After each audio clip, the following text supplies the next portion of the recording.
Halo semua, kembali lagi di channel Bochnime. Sebelum kita mulai, klik tombol subscribe dan aktifkan notifikasinya supaya kalian tidak ketinggalan info dan teori terbaru mengenai One Piece. Sekarang lanjut ke pembahasan. Kali ini Mimin Bochnime melanjutkan scene selanjutnya. Oh ya, sebelum dia terus bisa berinteraksi dengan kalian, subscribe di channel ini ya, dan bantu ramein video Mimin juga. Oke, yuk kita bikin One Piece makin rame lagi.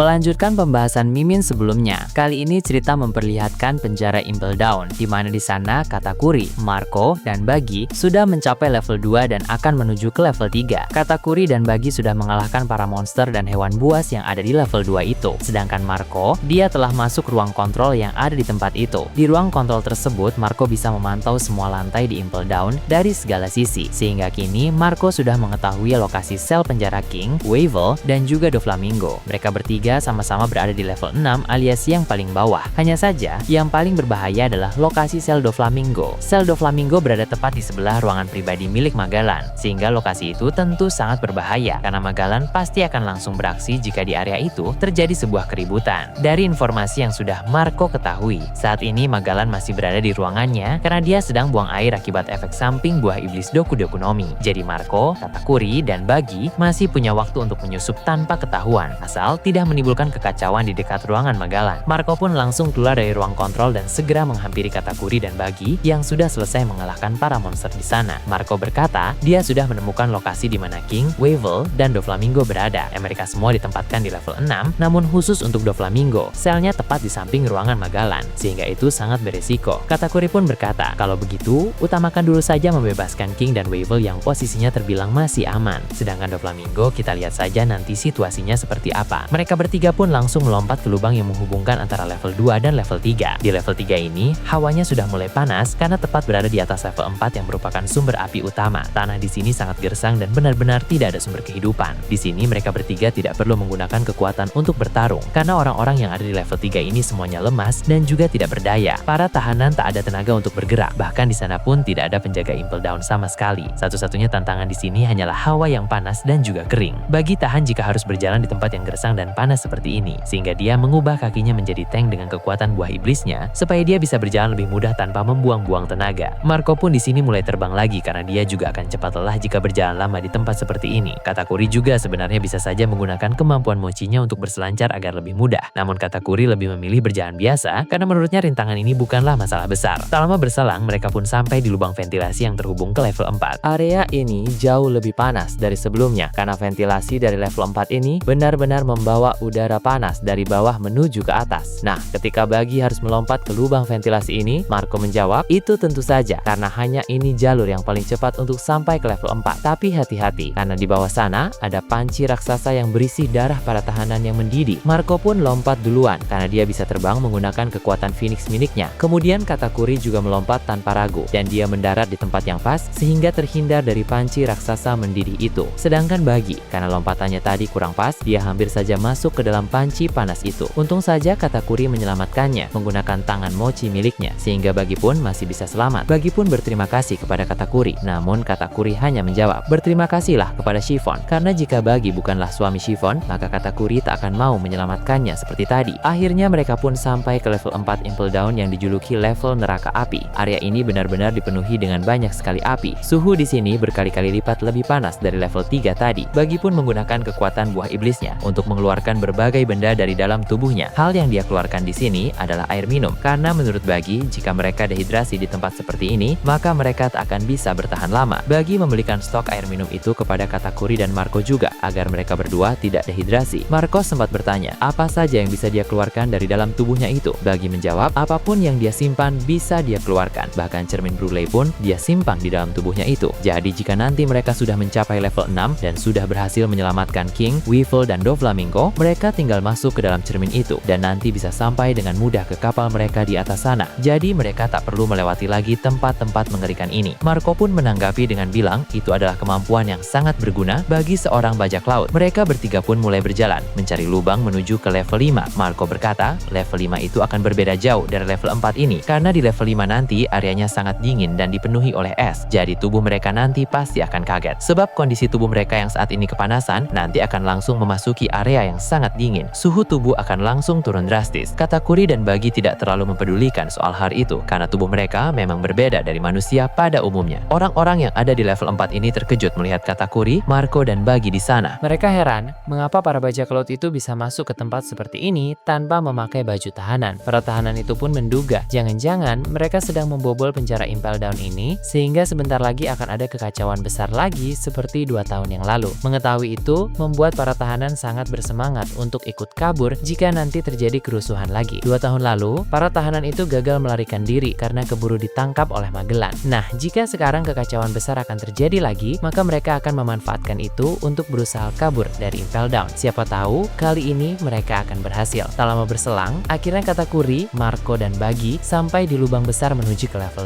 5. Lubang besar itu menghembuskan udara yang sangat dingin dari bawah, sehingga sudah bisa tergambarkan sedingin apa suhu di bawah sana. Nah, merasakan hawa yang sangat dingin itu membuat Katakuri teringat akan kondisi adiknya, yaitu Cracker. Kilas balik singkat pun diperlihatkan, di mana saat itu Cracker baru saja dibekukan oleh Kuzan di Pulau Cacao. Rupanya, ketika Kuzan dan Van Augur datang ke pulau itu, Katakuri sedang tidak ada di markas, karena itulah mereka tidak bertemu di sana. Katakuri yang melihat Pulau Cacao beserta Cracker membeku pun langsung menjadi sangat terkejut. Brule pun menceritakan semuanya kepada Katakuri, bahwa ini semua adalah perbuatan dari Kuzan. Kuzan dan Van Augur datang ke sana untuk menculik Pudin. Di momen itulah, Katakuri bertekad akan balas dendam kepada bajak laut Kurohige dan menyelamatkan Pudin dari Pulau Hachinosu. Terlebih lagi, Katakuri ingin menghabisi Kuzan yang telah membekukan Cracker. Setiap kali Katakuri melihat es atau merasakan hawa dingin, dendamnya kepada Kuzan langsung bangkit kembali. Nah, di sini pun, ketika Katakuri memasuki lubang menuju level 5 yang memiliki hawa sangat dingin, amarah Katakuri pun langsung bangkit lagi. Marco pun bertanya kepada Bagi, mengapa Katakuri tiba-tiba terlihat sangat marah. Bagi menjawab, es dan hawa dingin mengingatkannya kepada Kuzan yang telah membekukan adiknya di Pulau Cacao beberapa waktu yang lalu. Jadi, setiap kali Katakuri merasakan hawa dingin seperti itu, raut wajahnya langsung menjadi sangat marah.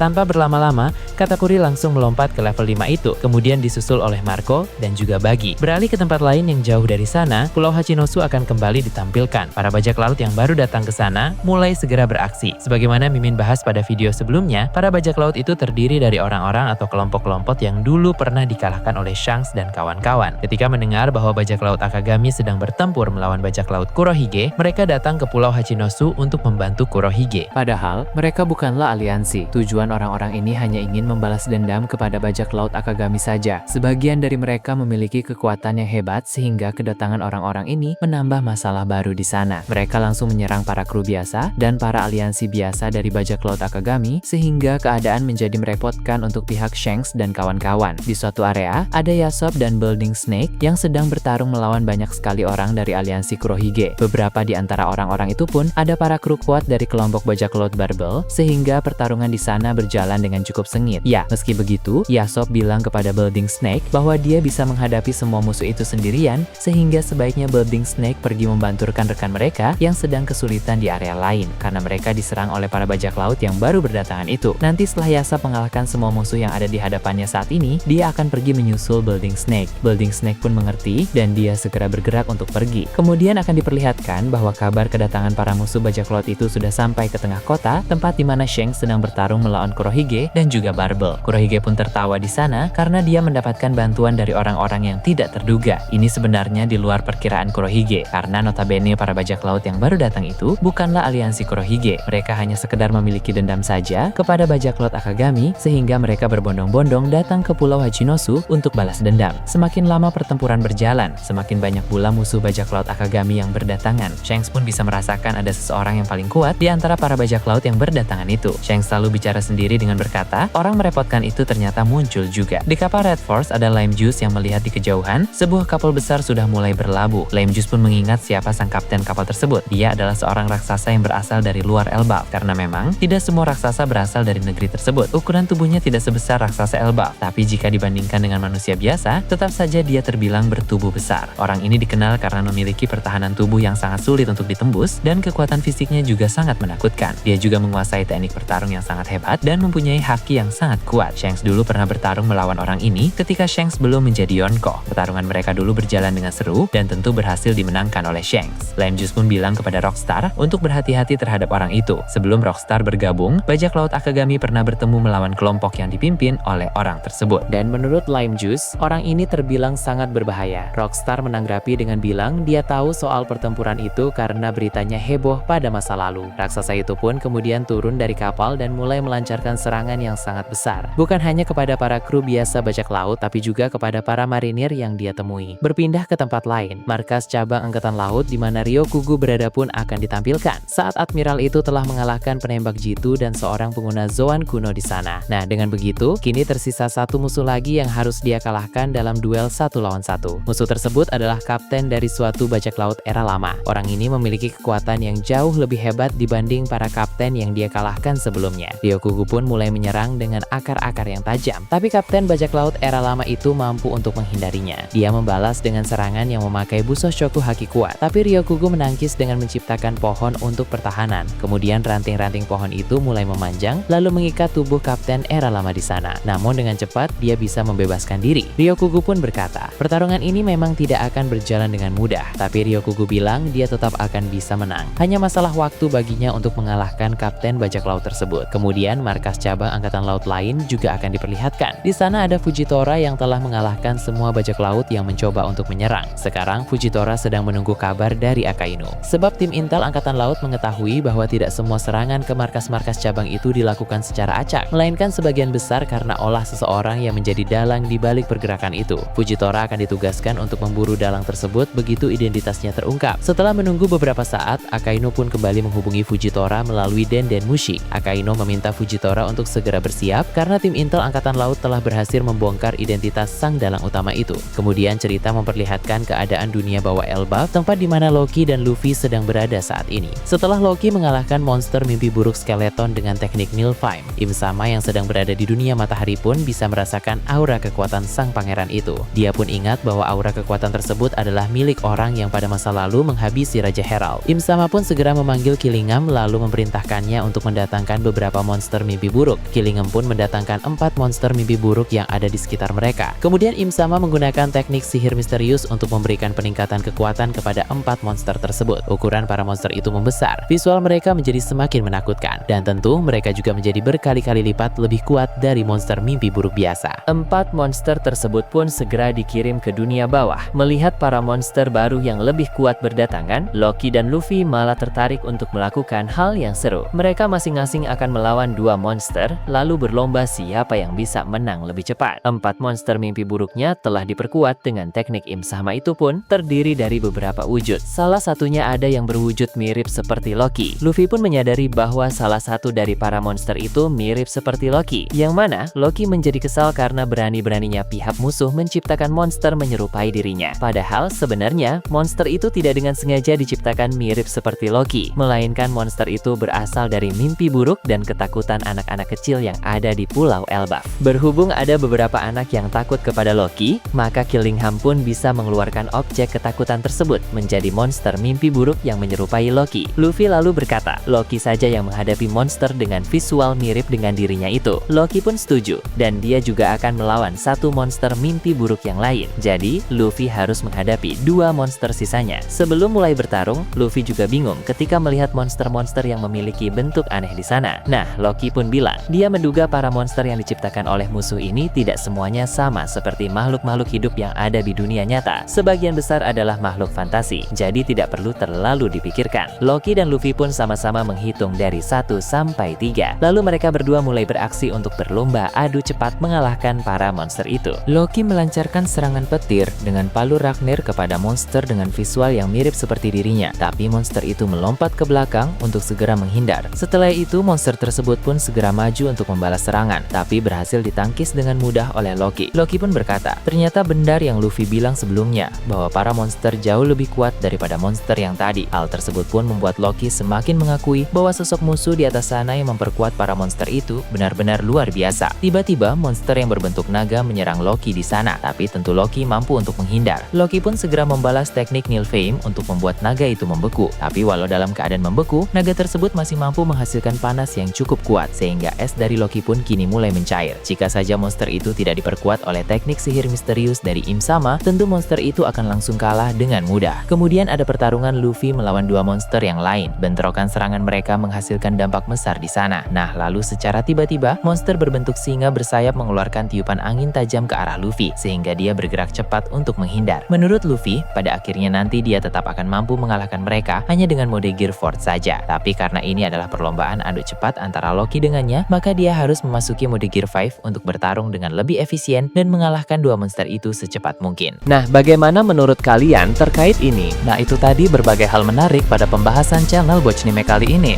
Menurut kalian bagaimana? Silahkan tulis di kolom komentar di bawah. Oke, segitu saja untuk pembahasan kali ini. Jangan lupa like, share, dan subscribe untuk video menarik selanjutnya. Peaceful World!